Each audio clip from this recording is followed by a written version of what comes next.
ASMR et par Nat ASMR.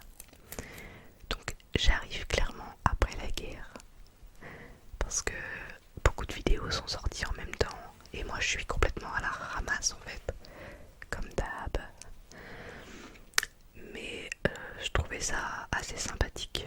Du coup j'ai décidé de le faire, de répondre aux questions. Donc j'ai mon téléphone. Alors il y a 25 questions. Ah, 25 questions concernant l'ASMR. Ah mon dieu. Et Léon toujours présent. Donc avant de commencer ce tag, je dois moi-même taguer des artistes ASMR. J'ai réfléchi en fait à qui taguer parce que beaucoup d'ASMR artistes avaient déjà fait leurs vidéos. Donc j'ai pensé à taguer Amandine Leloup ASMR si jamais elle regarde cette vidéo. J'ai pensé aussi à taguer Gaëlle, donc Martine ASMR, et aussi Alinéa ASMR. Donc voilà, taguer 3 personnes, je pense que c'est pas mal. Je ne sais même pas à vrai dire si il y avait un nombre précis de personnes à taguer. Mais comme je l'ai dit, j'arrive après la guerre, donc voilà, il reste plus beaucoup de monde. Donc j'ai un bout de scotch. Donc ça peut être un petit déclencheur pendant que je vais répondre à certaines questions. Alors, question numéro 1. Quand as-tu ressenti l'ASMR pour la première fois? Alors, il me semble que j'avais déjà répondu à cette question dans ma FAQ, dans ma première FAQ, je crois. Donc ouais, ça remonte à pas mal de temps. Alors, je ne sais pas vraiment. Je sais que j'étais petite. Je me rappelle avoir ressenti des frissons quand j'étais à l'école. J'étais à côté d'une fille en classe et quand je la regardais écrire ou chercher des crayons dans sa trousse, eh bien ça me donnait des frissons en fait. Et ça me donnait envie de dormir. Je trouvais ça hyper relaxant. Donc je crois que c'est le plus loin dont je me rappelle. Après, il y a aussi les voix. Donc les voix de certains professeurs qui étaient vraiment des voix très agréables, très douces. Donc très soporifiques surtout. Donc c'est là que je me rappelle. Je devais être en CE1 ou un truc comme ça. Donc j'étais pas très grande en fait. 2. Quand as-tu regardé une vidéo ASMR pour la première fois sur YouTube? C'était en 2012 il me semble. En 2012 ou 2013. C'était une vidéo d'Amandine Leloup. Donc c'était au tout début de sa chaîne. Ça aussi je l'avais déjà dit dans ma première FAQ il me semble. Donc c'était une vidéo où elle faisait des gestes vraiment tout doux et elle tapotait avec ses ongles sur un miroir. Elle présentait une de ses pierres je crois. Et c'est la première vidéo sur laquelle je suis tombée.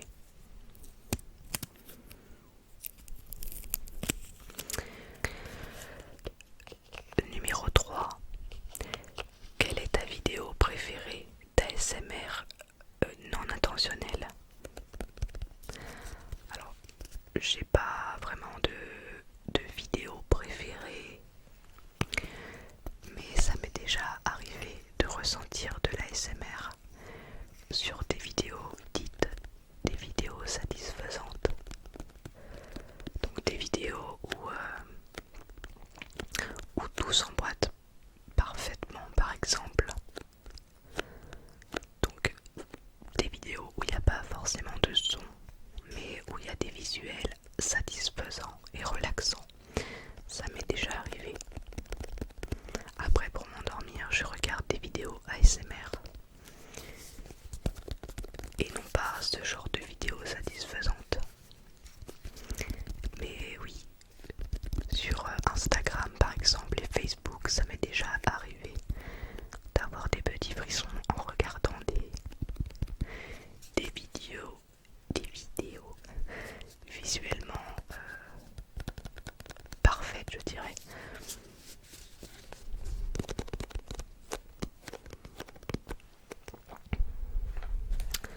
l'ASMR.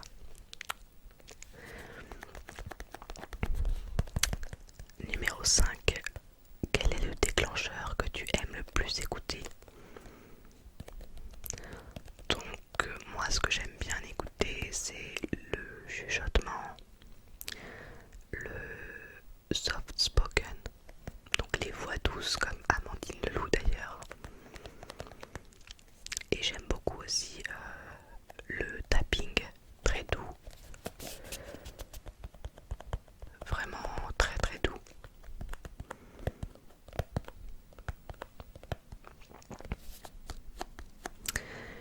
Numéro 6. Quel est le déclencheur que tu aimes le moins écouter? Entre parenthèses, fais-le. Alors non, je ne vais pas le faire parce que je n'aime pas du tout. Donc il y a le fast tapping parce que ça me stresse en fait. J'aime pas du tout. Mais je sais que beaucoup aiment, hein. Donc c'est très bien, mais moi je n'aime pas. Et le pire du pire, c'est les dégustations en vidéo. Que ce soit le visuel ou le son, c'est juste pas possible pour moi. Je n'y arrive pas, ça me dégoûte.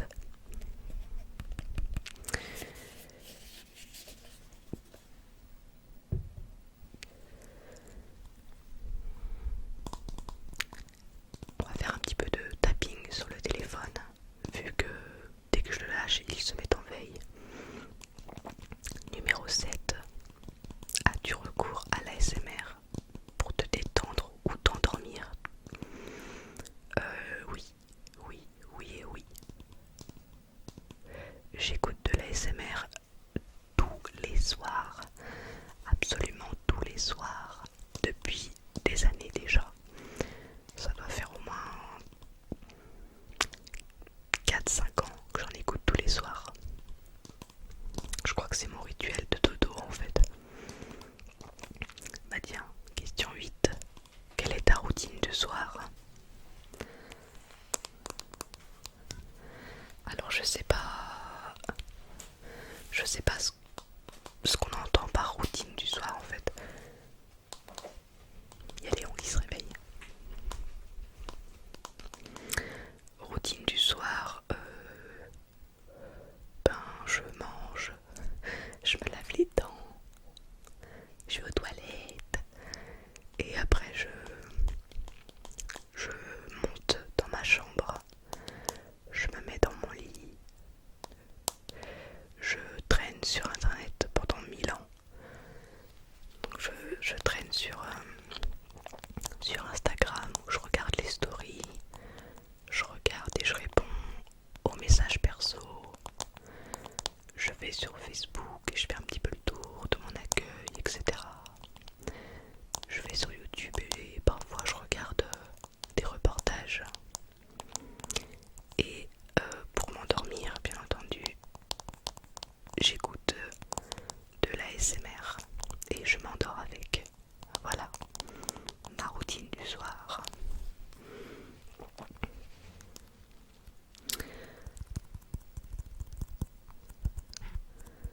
Alors, on en est où? Question numéro 9. Quel est le déclencheur que tu aimes le plus faire? Fais-le. Donc, il y a le tapping.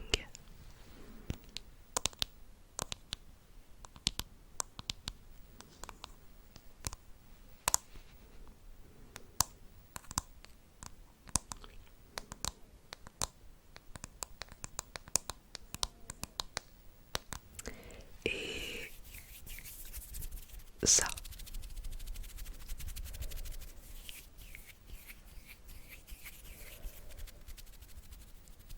Frotter les doigts comme ça. J'aime bien. Question numéro 10. Quel est le déclencheur que tu aimes le moins faire? Ça sera pour moi les bruits de bouche. Donc entre parenthèses, fais-le.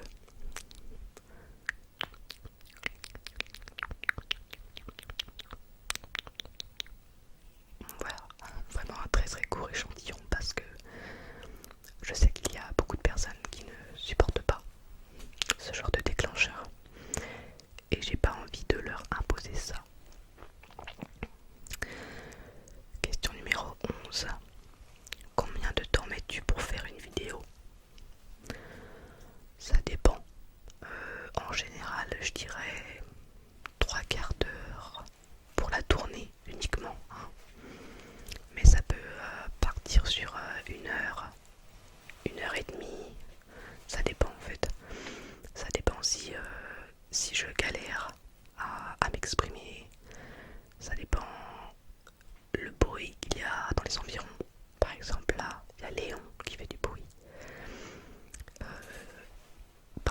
chiens, parfois il y a les voisins, donc voilà.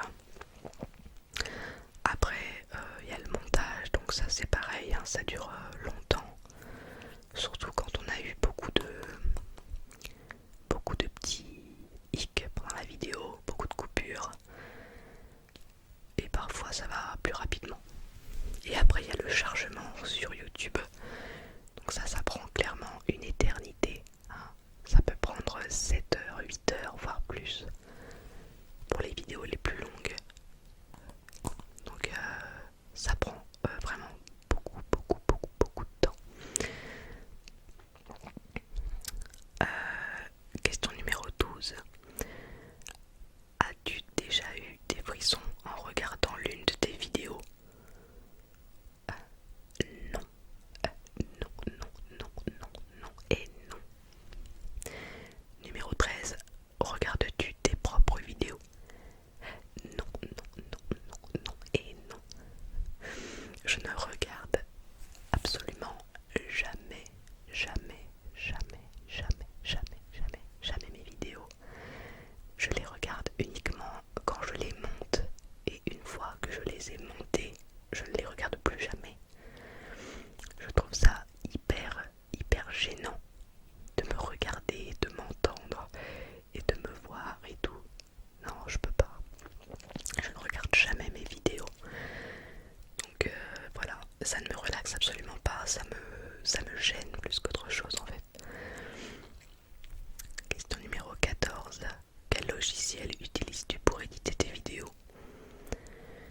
Donc moi il faut savoir que de base je suis plus dans la photographie, et du coup au niveau de la vidéo je suis une quiche, et j'ai un PC qui est très vieux. On est sur un ancêtre, un fossile quoi. Et du coup je ne peux pas me permettre d'avoir des logiciels très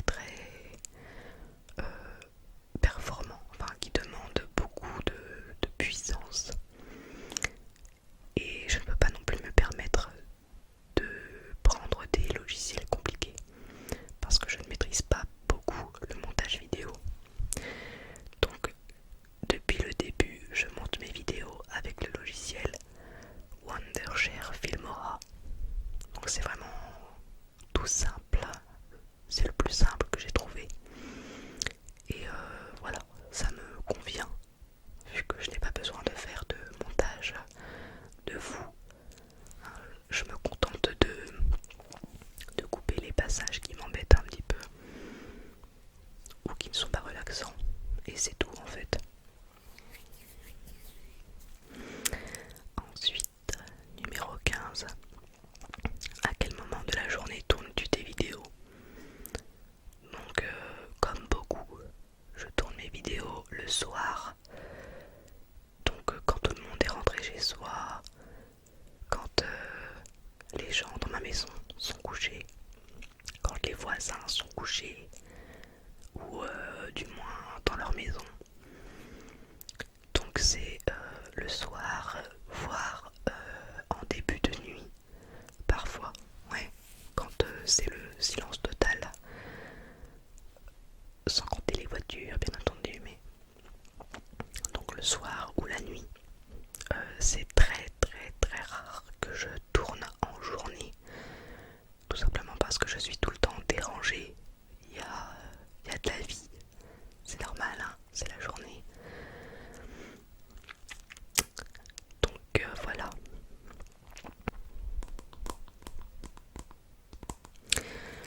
Question numéro. Oh, je me suis perdue dans ma liste là. Voilà. 16. Question 16. Quelle est ta vidéo préférée parmi celles que tu as faites? Donc je dirais pas pour le pouvoir relaxant, parce que ça ne me relaxe pas, mais je dirais celle sur mes animaux, parce que j'aime bien en parler en fait, et j'avais des choses à dire, et du coup moi je suis toujours en passion avec mes animaux, donc j'ai trouvé ça très intéressant de la faire. J'aimais bien, j'ai apprécié en fait. J'ai pris du plaisir à la faire, à filmer mes animaux, à en parler, à expliquer les choses et tout. Et j'ai vu qu'elle avait été appréciée, donc ça fait d'autant plus plaisir. Numéro 17. Est-ce que l'une de tes vidéos a déjà engendré une réaction négative de la part de tes abonnés? Alors oui, il y a une vidéo qui n'a pas été très appréciée. Beaucoup ont eu la sensation que cette vidéo était très très négative. Et moi, en la tournant, je ne m'en suis pas forcément rendu compte en fait. Je disais les choses comme ça et j'avais pas cette impression qu'elle était peut-être un peu négative. C'est la vidéo 23 ans, 23 faits. Donc voilà, j'avais fait une vidéo pour mon anniversaire où je disais 23 faits sur moi. Et il se trouve que dans cette vidéo, c'est vrai qu'il y a des... Je partageais quelques peurs, quelques phobies. Et du coup, certains ont trouvé que c'était très très négatif et que ça faisait de moi une personne très pessimiste, très angoissée. Et c'est vrai qu'avec le recul, c'est peut-être possible que c'était peut-être un petit peu négatif. Peut-être que j'étais dans une phase où ça n'allait pas, peut-être pas trop, et que du coup ça s'est ressenti. Donc cette vidéo, elle a intéressé pas mal de monde, mais elle a été aussi beaucoup critiquée. Peut-être pas assez relaxante pour de la l'ASMR. Après, voilà. Donc voilà, si ça vous rend curieux d'aller la voir, il est vrai qu'il y a des périodes comme ça où on est peut-être un petit peu plus triste ou un petit peu moins positif dans la vie. Et cette vidéo a été reçue comme ça. Mais voilà. J'espère que les autres seront plus positives et sont plus positives. Numéro 18. Parmi tes vidéos, quelles sont celles qui n'ont pas eu l'amour qu'elles méritaient?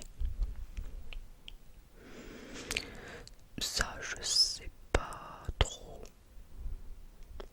Peut-être certaines lectures chuchotées qui n'ont pas été beaucoup vues.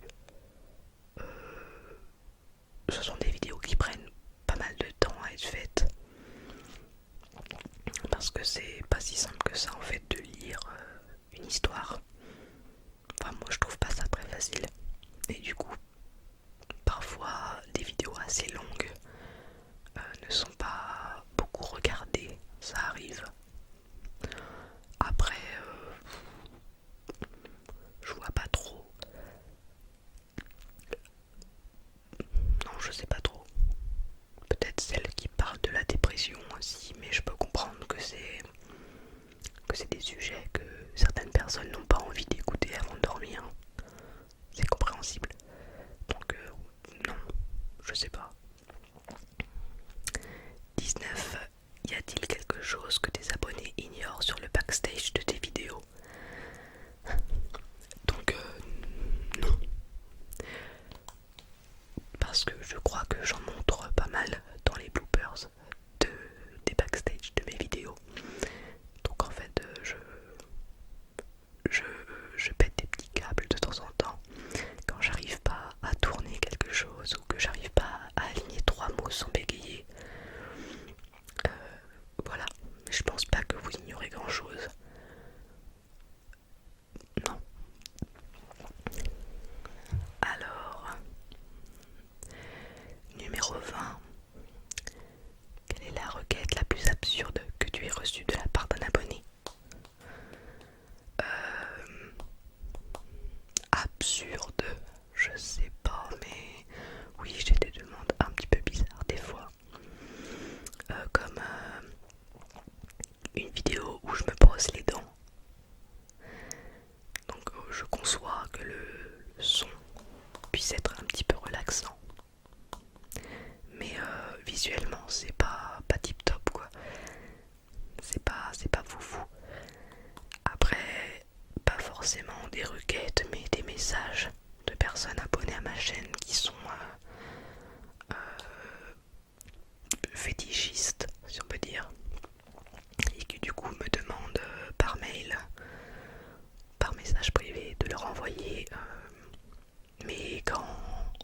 ex-usagers ou des choses comme ça.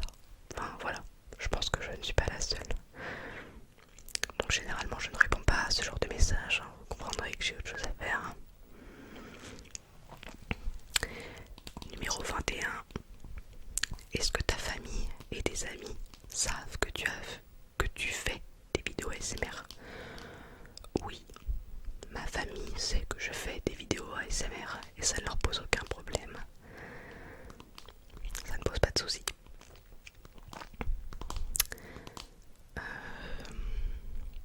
22. As-tu déjà été reconnu en public? Non, je n'ai jamais été reconnu en public. 23. Quelles sont tes inspirations pour tes vidéos? Alors mes inspirations, c'est vous. Quand vous me demandez telle ou telle sorte de vidéo.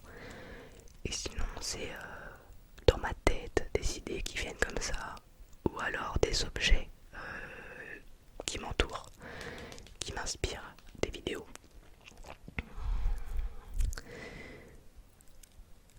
Numéro 24. Où passes-tu le plus de temps quand tu es sur internet?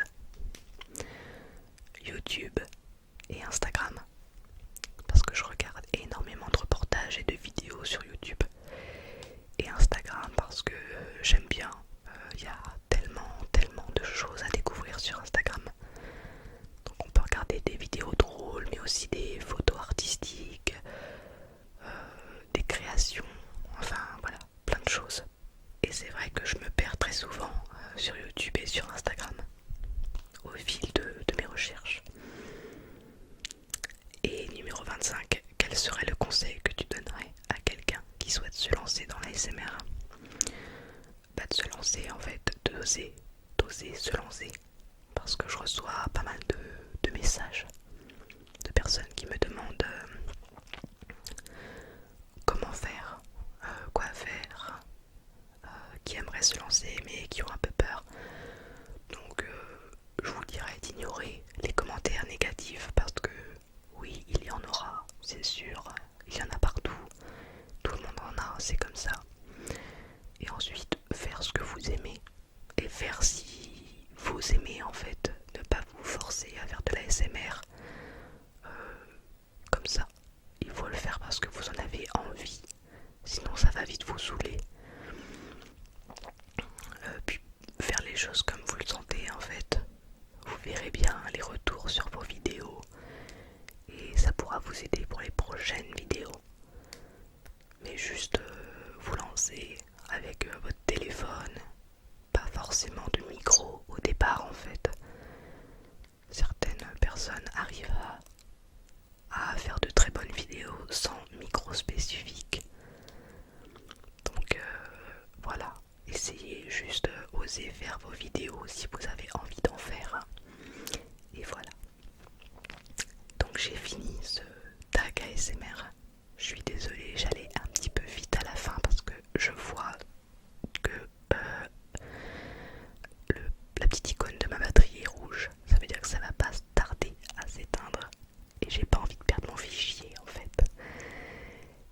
Et j'essaye aussi de faire un tout petit peu plus rapidement parce que je vois que Léon bouge dans sa cage. Et du coup je sais qu'il va se réveiller.